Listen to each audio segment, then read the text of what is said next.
ఒకవైపు దైవ సమానుడిగా ఆరాధించే లక్షలాది మంది భక్తులు, సెలబ్రిటీలు, రాజకీయ నాయకులు. మరోవైపు ఆశ్రమం నాలుగు గోడల మధ్య గుండెలు పగిలేలా రోధిస్తున్న అనాథ బాలికలు. బయట ప్రపంచానికి అది ఒక పవిత్రమైన ఆశ్రమం, కానీ లోపల అది ఒక నరక కూపం. అసలు ఆ 150 ఎకరాల్లో జరిగిన దారుణం ఏంటి? దేశవ్యాప్తంగా సంచలనం సృష్టించిన స్వామి ప్రేమానంద కేసు గురించి ఈ వీడియోలో తెలుసుకుందాం. 1980లలో శ్రీలంక నుండి చాలామంది శరణార్థులుగా ఇండియాకు వచ్చేవారు. 1985లో ప్రేమ్ కుమార్ సోమసుందరం అనే వ్యక్తి తమిళనాడులోని తిరుచికి వచ్చాడు.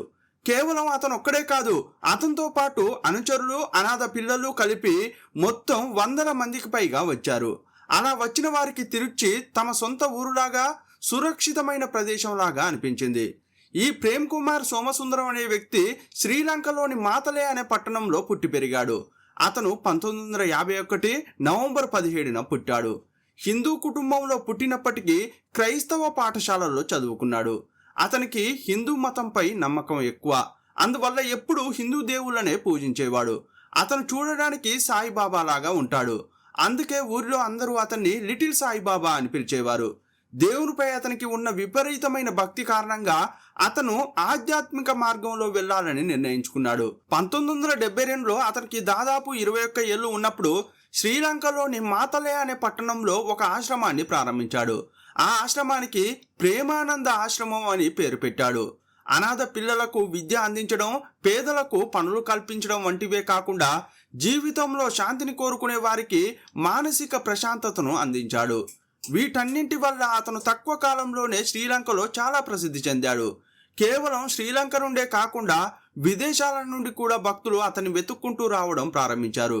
France, Germany, UK, Singapore, Malaysia, Philippines వంటి ప్రపంచ దేశాల నుండి ఎంతో మంది భక్తులు అతని ఆశ్రమానికి రాకపోకలు సాగించేవారు. శ్రీలంకలో అతని ఆశ్రమం చాలా పెద్దది, 35 ఎకరాల విస్తీర్ణంలో ఉండేది. అంతా సజావుగా సాగుతున్న సమయంలో 1983 జూలైలో శ్రీలంకలో బ్లాక్ జూలై అనే పేరుతో పెద్ద అల్లర్లు జరిగాయి. తమిళులకు వ్యతిరేకంగా జరిగిన ఆ అల్లర్ల సమయంలో అతని ఆశ్రమాన్ని పూర్తిగా ధ్వంసం చేసి దోచుకున్నారు. ఈ అల్లర్లలో 3000 మందికి పైగా తమిళులు హత్య చేయబడ్డారు. ప్రేమానంద అప్పటికే ఎన్నో దేశాలకు ప్రయాణించిన ఒక ప్రసిద్ధ ఆధ్యాత్మికవేత్త. అతనికి విదేశీ భక్తులు కూడా ఉన్నారు. కానీ అతను ఎంతటి పేరున్న వ్యక్తి అయినప్పటికీ తన ఆశ్రమాన్ని కాపాడుకోలేకపోయాడు. ఆ బ్లాక్ జూలై అల్లర్ల సమయంలో అతని ఆశ్రమం పూర్తిగా నేలమట్టమైపోయింది. అందువల్ల అతను శ్రీలంకలోనే ఉంటే ప్రమాదం పొంచి ఉందని, ఇక ఇక్కడ తను బతకలేనని భయపడ్డాడు.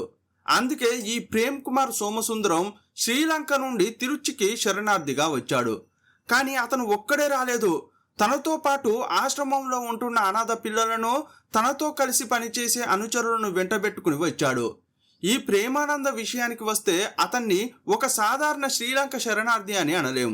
అప్పటికే అతను విదేశాల్లో చాలా డబ్బు పెట్టుబడిగా పెట్టాడు. ఆ డబ్బుతో అతను సొంత ఆశ్రమాన్ని స్థాపించాలని అనుకున్నాడు. తిరుచరాపల్లి శివారులోని ఫాతిమా నగర్ అతనికి బాగా నచ్చింది. ఆ ప్రాంతంలో 150 ఎకరాల భూమి కొనుగోలు చేశాడు. అక్కడ శ్రీ ప్రేమానంద ఆశ్రమం అనే పేరుతో ఒక పెద్ద ఆశ్రమాన్ని ఏర్పాటు చేశాడు. అతను ఆ ఆశ్రమాన్ని ఎన్నో ఏళ్లుగా నడుపుతున్నప్పటికీ 1991లోనే ఆ ట్రస్టు రిజిస్టర్ అయింది. శ్రీలంకలోని ఆశ్రమంలో ఎలాంటి ఏర్పాట్లు ఉండేవో సరిగ్గా అలాంటి ఏర్పాట్లనే 1986 నుండి తిరుచిలో కూడా ప్రారంభించాడు. అక్కడికి విదేశీ ప్రయాణికులు తరచుగా వచ్చేవారు. అతను ఎంతో మంది విదేశీ భక్తులకు వసతి కూడా కల్పించాడు. ఆశ్రమం అంటే అది కేవలం మనం అనుకునేలా ఆధ్యాత్మికతకు సంబంధించిన ప్రదేశం మాత్రమే కాదు. అక్కడ పిల్లల కోసం ఒక స్కూల్ నడుస్తోంది. వారికి వసతి కోసం, ప్రార్థన చేసుకోవడానికి ప్రత్యేక ఏర్పాట్లు చేశారు. ఎవరైనా ఆ ఆశ్రమంలోకి వెళ్తే గుడిలోకి వెళ్ళినట్లు ఫీల్ అవుతారు. చుట్టూ మొక్కలతో కూడిన పచ్చని పరిసరాలు ఉంటాయి. పువ్వుల నుంచి వచ్చే సువాసన హాయినిస్తుంది. ఆశ్రమం నుంచి బయటకు వచ్చేసరికి మనసులోని ఆందోళనలన్నీ మాయమైపోతాయి. ముఖ్యంగా స్వామి ప్రేమానందను కలిసి ఆయన ఆశీస్సులు తీసుకున్న తర్వాత తమ జీవితంలోని సమస్యలన్నీ తీరిపోతాయని ప్రజలు నమ్మేవారు. బయట నుండి చూసినప్పుడు అక్కడ చాలా మంది పిల్లలకు విద్య అందుతోంది. చిన్నారుల భవిష్యత్తు అక్కడ రూపుదిద్దుకుంటోంది. రోగాలు, నొప్పులతో వచ్చే వారికి సాంత్వన చేకూరుతోంది. దీనంతటిని బట్టి చూస్తే ఇది ఒక ఆశ్రమం కాదు, మానవులు జీవించే దేవాలయమని తమిళనాడు ప్రజలు నమ్మారు. ఆశ్రమంలో మొత్తంగా 630 మంది ఉండేవారు. వారిలో 20 మంది సిబ్బంది కాగా మరో 200 మంది టూరిస్టులు ఉండేవారు. మిగతా వారంతా అక్కడ చదువుకునే విద్యార్థులు. వారి జీవన శైలి ఎలా ఉండేదంటే ఉదయం 5 గంటలకే నిద్రలేవాలి. స్నానం చేసిన తర్వాత పిల్లలందరూ పూజ చేయాలి. ఆ తర్వాత పాఠశాలకు వెళ్ళాలి. సాయంత్రం పాఠశాల ముగిసిన తర్వాత ఒక భజన ఉంటుంది. ఈ మధ్యకాలంలో సిబ్బంది పిల్లల కోసం ఆహారంతో పాటు అన్ని వసతులు కల్పిస్తారు. సాయంత్రం భజన ముగిసిన వెంటనే స్వామి ప్రేమానంద వస్తారు. ఆయన ప్రవచనం జరుగుతుంది. పిల్లలు ఆయన ఆశీస్సులు తీసుకుంటారు. కాసేపు చదువుకున్నాక మళ్ళీ పూజ చేస్తారు. పడుకోవడానికి ఆ తర్వాత వెళ్తారు.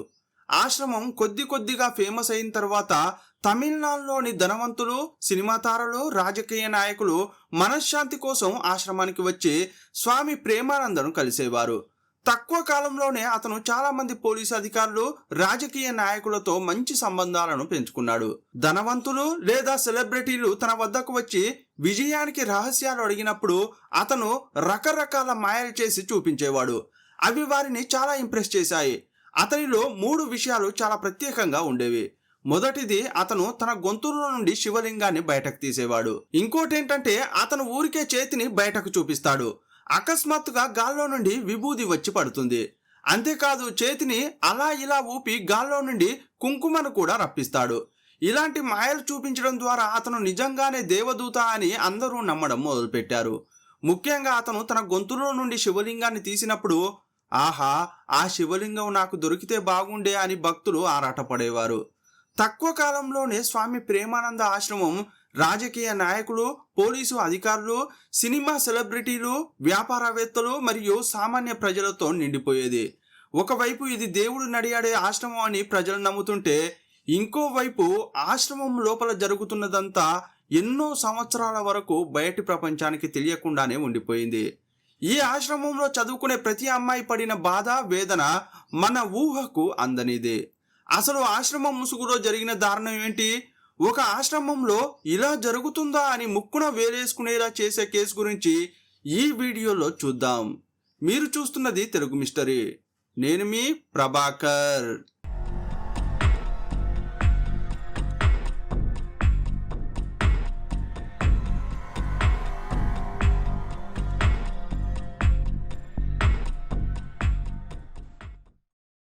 ఈ ఆశ్రమంలో చదువుకునే పిల్లల పూర్తి నియంత్రణ స్వామి ప్రేమానంద అనే ఒకే ఒక వ్యక్తి చేతుల్లో ఉండేది. ఈ పిల్లలందరూ శ్రీలంకకు చెందినవారు. వారిలో చాలా మంది తల్లిదండ్రులు లేని అనాథలు. కొంతమంది పిల్లలకు తల్లిదండ్రులు ఉన్నా వారిని పెంచలేక ఆశ్రమానికి పంపించారు. ఒక దేశం నుంచి ఇంకో దేశం వచ్చిన పిల్లలకు ఈ ప్రేమానందే గార్డియన్ అయ్యాడు. ఆ పిల్లలకు ఆహారం నుండి దుస్తులు, విద్య వరకు ప్రతిదీ ఆయనే అందించేవాడు. వారికి ఏం జరిగినా ఆయనే బాధ్యుడు. ఆయన మంచి చేసినా చెడు చేసినా ఆ పిల్లలు దానిని అనుభవించాల్సిందే. అలాంటి పరిస్థితిలో వారు ఉండేవారు. ఇంత పెద్ద ఆశ్రమాన్ని ప్రేమానంద ఒక్కడే నడపలేడు. అందువల్ల అతనికి 10 మంది నమ్మకస్తులైన వ్యక్తులు ఉండేవారు. వారిలో దివ్యాదేవి అనే మహిళ చాలా ముఖ్యురాలు. ఆమె ఎవరంటే స్వామి ప్రేమానంద ప్రియురాలు. ఈ ఆశ్రమంలో నివసించే అమ్మాయిలను ఆమెనే పూర్తిగా కంట్రోల్ చేసేది. వారికి ఒంట్లో బాగాలేకపోయినా లేదా ఆ అమ్మాయిలు పెద్దవాళ్ళు అయినా అంతా ఆమెనే చూసుకునేది. వారి ఋతుచక్రం ఎప్పుడు ఎలా ఉంటుందనే ప్రతి విషయం ఆమె కంట్రోల్లోనే ఉండేది. ఇంకో ముఖ్యమైన వ్యక్తి కమలానంద. అతను ఈ ఆశ్రమం యొక్క సెక్రటరీ. ప్రేమానంద తర్వాత పూర్తి కంట్రోల్ ఈ కమలానందదే. ఈ ప్రేమానందకు నందకుమార్ అనే తమ్ముడు ఉన్నాడు. అతడు కూడా ముఖ్యమైన పదవిలో ఉన్నాడు. ఆ తర్వాత సతీష్ కుమార్ అనే వ్యక్తి ఉండేవాడు. అతడు ప్రేమానంద యొక్క పెంపుడు కొడుకు అని చెప్పేవారు. మొత్తానికి ఈ కొంతమందే ఆశ్రమాన్ని శాసించేవారు. బయటి ప్రపంచానికి ఈ ఆశ్రమంలో ప్రతిదీ చక్కగా చాలా బాగున్నట్లు కనిపించినప్పటికీ లోపల జరిగే సంఘటనలు దిగ్భ్రాంతికి గురి చేస్తాయి. లోపల ఏం జరిగినా చిన్న సమాచారం కూడా అస్సలు బయటకు రాదు. స్వామి ప్రేమానందకి ఒక చిన్న కుటీరం ఉంటుంది. అక్కడే అతను పడుకుంటాడు. ప్రతి రాత్రి అతని గదికి కాపలా ఉండడానికి నైట్ షిఫ్ట్ పనిచేస్తుంటారు. ఆ డ్యూటీ చేయడానికి వచ్చేవారు ఎవరంటే అక్కడున్న పాఠశాలల్లో చదువుకునే అమ్మాయిలు లేదా ఆశ్రమంలో నివసించే మహిళలు. వారు మాత్రమే వచ్చి రాత్రిపూట అతనికి కాపలాగా ఉండాలి. ఆశ్రమంలో ఎంతో మంది పురుషులు ఉన్నప్పటికీ ఈ పని కోసం కేవలం ఆడవాళ్లకు మాత్రమే బాధ్యతలు అప్పగించారు. రాత్రిపూట ప్రేమానంద తన గదిలో పడుకుని ఉంటాడు. అమ్మాయిలు అతని గదిలోకి వెళ్లి విసనకర్రతో గాలి ఊపడం, సేవలు చేయడం వంటివి చేసేవారు. అతనికి సేవ చేయడానికి ప్రతి రాత్రి ఒక్కో అమ్మాయి డ్యూటీలో ఉండేది. కానీ బయట ప్రపంచానికి ఈ విషయాలేవి తెలిసేవి కావు. వాస్తవంగా ఆ రాత్రి ప్రేమానందకు సేవలు చేయడానికి మాత్రమే నైట్ షిఫ్ట్ కేటాయించబడలేదు. ప్రేమానంద అనే ఈ స్వామి యొక్క కామవాంఛ తీర్చడానికి వారిని కేటాయించారు. అతను 1985లో ఈ ఆశ్రమాన్ని ప్రారంభించినప్పటి నుండి ఆ ఆశ్రమంలోని పాఠశాలలో చదువుతున్న 14 నుండి 16 సంవత్సరాల వయసు గల చాలా మంది అమ్మాయిలపై లైంగిక దాడి జరిగింది. చాలా మంది గర్భవతులు అయ్యారు. ఎంతో మంది చిన్న చిన్న అమ్మాయిలు గర్భం దాల్చితే అబార్షన్ కూడా చేయించారు. కొంతమంది అమ్మాయిలు రీసెంట్గా మెచ్యూర్ అయి ఉంటారు. ఇంకొంతమంది పిల్లలు ఇంకా మెచ్యూర్ కూడా కాలేదు. అలాంటి పిల్లలు బలవంతంగా లైంగిక దాడికి గురైనప్పుడు వారి శారీరక మానసిక స్థితి ఎంతలా దెబ్బతింటుందో అర్థం చేసుకోవచ్చు. ప్రేమానంద అనే ఈ స్వామీజీ ఆధ్యాత్మిక సేవ అనే సాకుతో అమ్మాయిలను తన కుటీరానికి తీసుకెళ్లి వారిపై లైంగిక దాడికి పాల్పడేవాడు.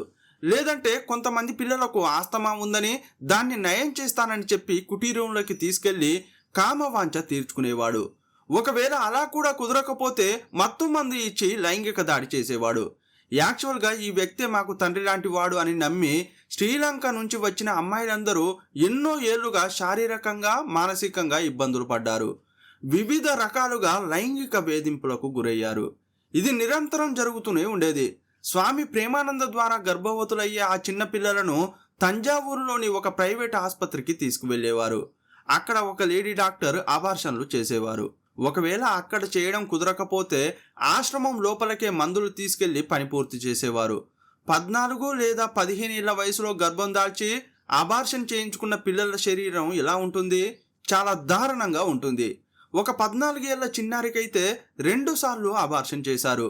అప్పుడు డాక్టర్ ఒక వార్నింగ్ కూడా ఇచ్చింది. ఇంకొకసారి ఇలా చేస్తే ఆ పాప గర్భాశయం తట్టుకోలేదు, ఆమె బతికే ఛాన్సే ఉండదని ఎంత హెచ్చరించినా ఈ ప్రేమానంద కాస్త కూడా తగ్గలేదు. ఆ అమ్మాయిపై మళ్ళీ లైంగిక వేధింపులను కొనసాగించాడు. స్వామీజీ ఇలా చేస్తే ఆ పిల్లలు పోలీసులకు చెప్పవచ్చు కదా అనిపించవచ్చు. కానీ వారంతా శ్రీలంక అనే దేశాన్ని వదిలి తిరుచిరాపల్లికి వచ్చారు. ఈ ఆశ్రమాన్ని దాటి వెళ్తే ఆ పిల్లలకు ఎక్కడికి వెళ్లాలో కూడా తెలియదు. వారికి తినడానికి తిండి కూడా ఉండదు. పైగా ఈ ఆశ్రమంలో ఇలాంటి తప్పుడు పనులు జరుగుతున్నాయని చెబితే ఎవరూ నమ్మరు. అందువల్ల ప్రేమానంద చేసే దారుణాలను భరిస్తూ ఆశ్రమం లోపలే ఉండడం తప్ప వారికి మరో మార్గం లేకుండా పోయింది. కానీ ఇంతమంది క్రూరమైన వ్యక్తుల మధ్య రవి అనే ఒక మంచి మనిషి ఉన్నాడు. ఆశ్రమంలో జరుగుతున్న దారుణాలన్నింటినీ అతను చూశాడు. ఒకరోజు వేదనతో అతని గుండె పగిలిపోయింది. 1991 ఏప్రిల్లో ఒకరోజు ఆశ్రమం మధ్యలో నిలబడి అతను గట్టిగా అరిచాడు, రేయ్, ఈ పిల్లలను ఎందుకు ఇలా హింసిస్తున్నారు? వారిని ఎందుకు లైంగికంగా వేధిస్తున్నారు? దేవుడు ఇదంతా చూస్తూ ఊరుకుంటాడా? రే ప్రేమానంద, నువ్వు నాశనమైపోతావురా అని ఆశ్రమం మధ్యలో నిలబడి తన ఆవేదనంతా వెళ్ళగక్కుతూ అరిచాడు. యాక్చువల్గా ఈ రవి అనే అతడు బయటకు వచ్చి పోలీసులకు ఫిర్యాదు చేసి ఉంటే బాగుండేది. కానీ అతను తన ఆవేదనను ఎలా వ్యక్తం చేయాలో తెలియక అలా అరిచాడు. అప్పుడు అక్కడ పనిచేసే సిబ్బంది ఊరికే ఉంటారా? వెంటనే ప్రేమానంద బానిసలైన బాలన్ మరియు నందకుమార్ అనే ఇద్దరు కలిసి రవిని బంధించారు. అతన్ని ఒక స్తంభానికి కట్టేసి తీవ్రంగా కొట్టారు. అతని శరీరం నుండి రక్తం కారుతున్నా వదలలేదు. కాసేపట్లోనే రవి దెబ్బలకు తాళలేక స్పృహ తప్పిపోయాడు. అయినా కూడా వదలలేదు. కట్లు విప్పి మళ్ళీ అతన్ని కొట్టారు. ప్రేమానంద ఉండే కుటీరం వెనుక మరో గది ఉంటుంది. అతన్ని ఆ గదిలోకి తీసుకెళ్లి బంధించారు.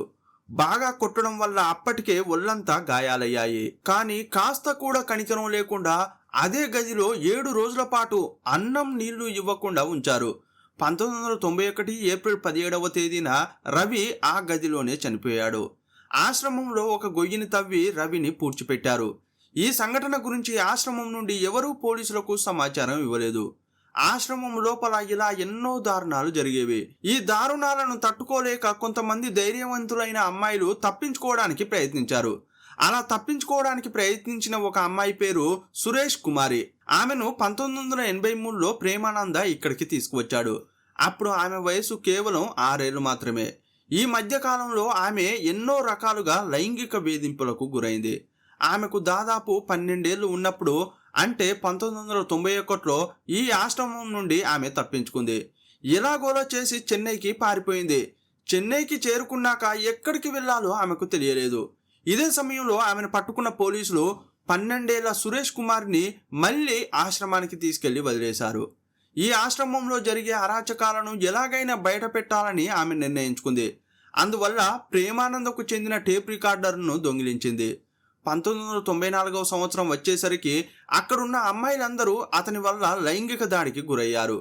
ప్రేమానంద తమను ఏం చేశాడో ప్రతి అమ్మాయిని అడిగి వారు చెప్పే సమాధానాలను రికార్డ్ చేసింది. ఇప్పుడు అన్ని ఆధారాలు చేతిలో ఉండడంతో 1994 అక్టోబర్ 31వ తేదీన సురేష్ కుమారి అనే అమ్మాయి ఆశ్రమం నుండి మరోసారి తప్పించుకుంది. కానీ ఈసారి ఆమె వెళ్ళేటప్పుడు లలిత అనే మరో అమ్మాయిని తనతో పాటు తీసుకెళ్ళింది. ఆమె కూడా ప్రేమానంద వల్ల లైంగిక వేధింపులకు గురైంది. ఈ ఇద్దరు అమ్మాయిలకు all India democratic women association contact దొరికింది. వారితో సంప్రదింపులు జరిపారు. తమకు జరిగిందంతా వారికి చెప్పారు. ఆ మహిళా సంఘం మార్గదర్శకత్వంలో వారు తిరుచి సమీపంలోని విరాలిమలై పోలీస్ స్టేషన్లో ఫిర్యాదు చేశారు. ఆ ఫిర్యాదు చేయడానికి ముందు ఏం జరిగిందంటే, మహిళా సంఘం ద్వారా ఈ సంఘటన గురించి పత్రికల్లో కథనాలు ప్రచురించబడ్డాయి. నవంబర్ 5న ఈ ఆశ్రమం గురించి మొదటి వార్త విడుదలైంది. నవంబర్ 15న పూర్తి వివరాలతో కూడిన వ్యాసం బయటకు వచ్చింది. దాంతో ఆశ్రమం లోపల పిల్లలను లైంగికంగా హింసిస్తున్నారనే విషయం బయటకు వచ్చింది. ఈ ఇద్దరు అమ్మాయిలు దానికి సాక్షులు. అందువల్ల ఆ ఇద్దరు అమ్మాయిలు మహిళా సంఘంతో కలిసి వెళ్ళి తమ వద్ద ఉన్న ఆధారాలతో నవంబర్ 16న ప్రేమానందపై 2 కేసులు పెట్టారు. ఇంతకాలం ఇంతటి వేధింపులకు పాల్పడిన ప్రేమానంద ఎలా తప్పించుకోగలిగాడంటే, అతను ముందే పక్కా ప్లాన్ వేసుకున్నాడు. ఈ ఆశ్రమాన్ని కాపాడుకోవాలంటే కేవలం డబ్బు మాత్రమే సరిపోదు.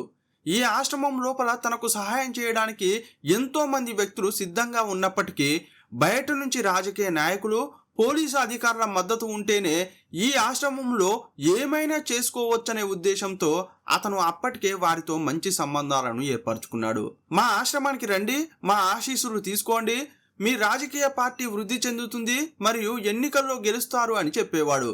ఇలా చాలా మందిలో నమ్మకాన్ని కలిగించడం ద్వారా ఎంతో మంది రాజకీయ నాయకులు తరచుగా ఆశ్రమానికి వెళ్తూ ఉండేవారు. ఇలా ఆశ్రమానికి వెళ్లిన రాజకీయ నాయకుల్లో ముఖ్యంగా చెప్పుకోదగ్గ వ్యక్తి శశికళ. ఈమె తమిళనాడు మాజీ సీఎం జయలలితకు నిచ్చెలి అనే విషయం అందరికీ తెలిసిందే. పోలీసు ఉన్నతాధికారులు కూడా ఆయనను కలిసేవారు. కానీ ఇప్పుడు ఒక పోలీస్ స్టేషన్లో ప్రేమానందకు వ్యతిరేకంగా కేసు పెడితే అది నిలబడదని అప్పటి డీజీపీ ఏం చేశారంటే, ఈ కేసును సిబిసిఐడికి బదిలీ చేశారు. నవంబర్ 17న కేసు నమోదు చేసిన తమిళనాడు పోలీసులు 19వ తేదీ కల్లా కేసును సిబిసిఐడికి బదిలీ చేశారు. సిబిసిఐడి దర్యాప్తు చేస్తున్నప్పుడు స్థానిక రాజకీయ నాయకులు అస్సలు జోక్యం చేసుకోలేరు. వారు నేరుగా ఆశ్రమానికి వెళ్లి తమ దర్యాప్తును ప్రారంభించారు. అక్కడున్న ఇద్దరు వ్యక్తులు అప్రూవర్గా మారడానికి సిద్ధమయ్యారు. అంబికానాథన్ మరియు నేసన్ అనే ఇద్దరు వ్యక్తులు అప్రూవర్గా మారారు. సార్, ఈ ఆశ్రమం లోపల ఒక హత్య జరిగింది. రవి అనే వ్యక్తి ఇక్కడి ఘోరాలను బయట పెట్టాలని ప్రయత్నించాడు. అతన్ని కొట్టి చంపేశారు. ఇక్కడే పూడ్చిపెట్టారని స్థలాన్ని చూపించారు. వారు ఆ స్థలంలో తవ్వారు.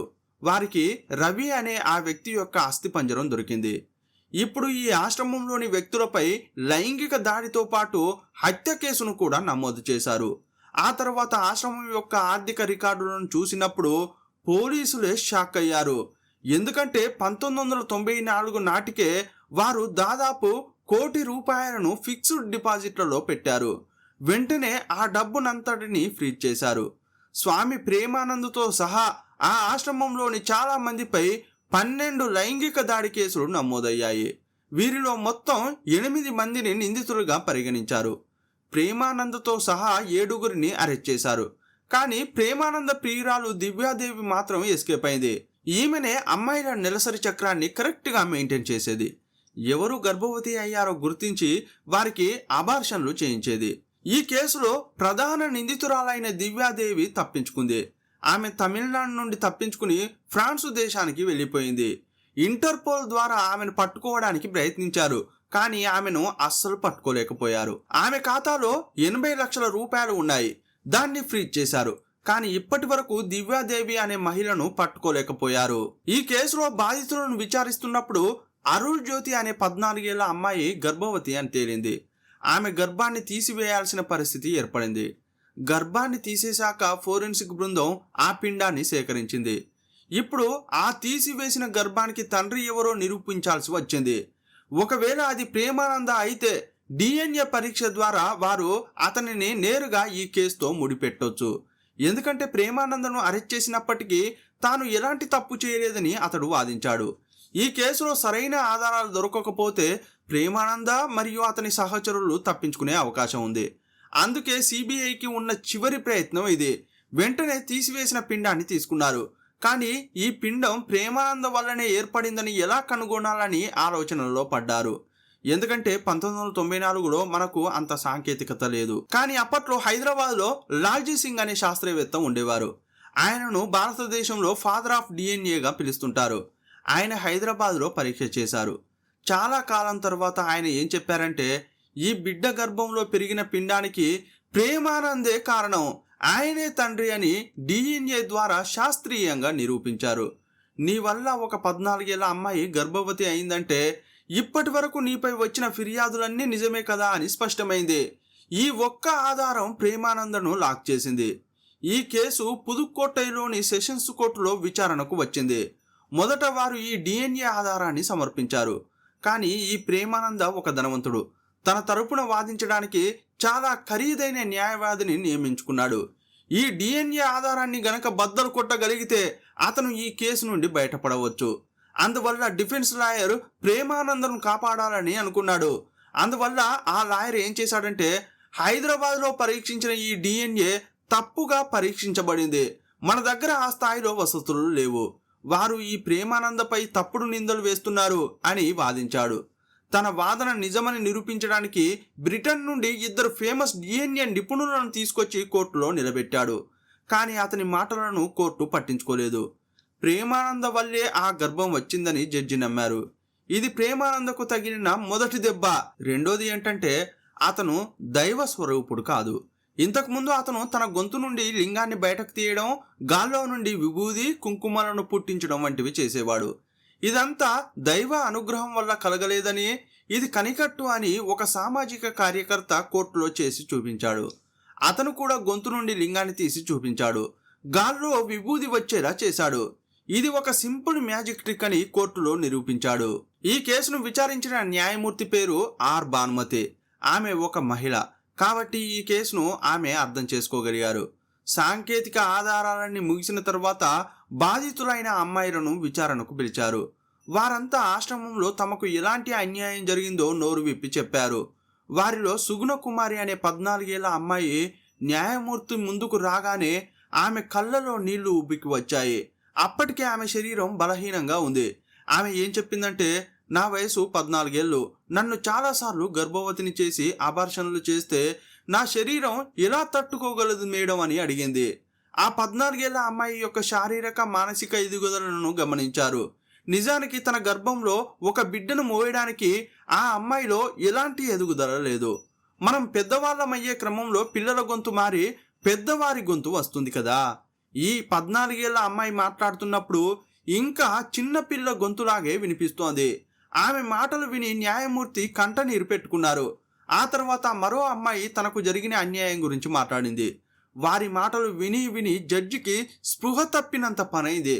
ఇంకో బాధితురాలు ఏం చెప్పిందంటే, మేడం, నేను తప్పించుకోవడానికి చాలా రోజులు ప్రయత్నించాను. ఈ ఆశ్రమాన్ని దాటి సమయపురం గుడి దగ్గరకు వెళ్ళాను. వెంటనే ఎవరో నన్ను పట్టుకుని తిరిగి ఈ ఆశ్రమానికి తీసుకువచ్చారు. మరో అమ్మాయి ఏం చెప్పిందంటే, మేడం, నేను మద్రాసుకు వెళ్ళాను. అక్కడ ఒక పోలీసు అధికారి నన్ను పట్టుకుని తిరిగి ఆశ్రమంలో వదిలిపెట్టాడని చెప్పింది. మొత్తంగా చూస్తే పోలీస్ డిపార్ట్మెంట్ ఈ ఆశ్రమానికి అనుకూలంగానే ఉండింది. మా గోడును ఎవరూ వినలేదని కోర్టులో బాధితులంతా కన్నీరు పెట్టుకున్నారు. వాదనలు విన్న తర్వాత కేసుకు సంబంధించి జడ్జి 460 పేజీల తీర్పును రాశారు. 1997 ఆగస్టు 20న పుదుక్కోట్టై సెషన్స్ కోర్టులో న్యాయమూర్తి ఆర్ భానుమతి తీర్పును వెలువరించారు. ఈ కేసులో ఉన్న వారందరినీ దోషులుగా ప్రకటించారు. మొత్తం 13 అత్యాచార కేసులు నమోదయ్యాయి. విడిగా ఒక హత్య కేసు నమోదైంది. ఇందులో ప్రధాన నిందితుడైన ప్రేమానందకు 2 జీవిత ఖైదులు విధించారు. అంటే ఆయన జీవిత ఖైదులను ఒకదాని తర్వాత ఒకటి అనుభవించాలి. దాని అర్థం ఏంటంటే మన దేశంలో జీవిత ఖైదు అంటే సాధారణంగా 14 సంవత్సరాల తర్వాత పరోల్ దొరుకుతుంది. కాబట్టి అతను మొదటి 14 సంవత్సరాలు జైల్లోనే ఉండాలి. అది పూర్తయిన తర్వాతే రెండో జీవిత ఖైదు మొదలవుతుంది. రెండింటిని ఒకేసారి అనుభవించడానికి వీల్లేదని చెప్పారు. దీనివల్ల ప్రేమానంద చాలా కాలం పాటు జైల్లోనే ఉండాల్సిన పరిస్థితి వచ్చింది. ఆశ్రమం పేరుపై ఉన్న 60 లక్షల రూపాయల ఫిక్స్డ్ డిపాజిట్లను విత్డ్రా చేసి ఆ 12 మంది బాధితులకు తలో 5 లక్షల రూపాయల చొప్పున పంచిపెట్టారు.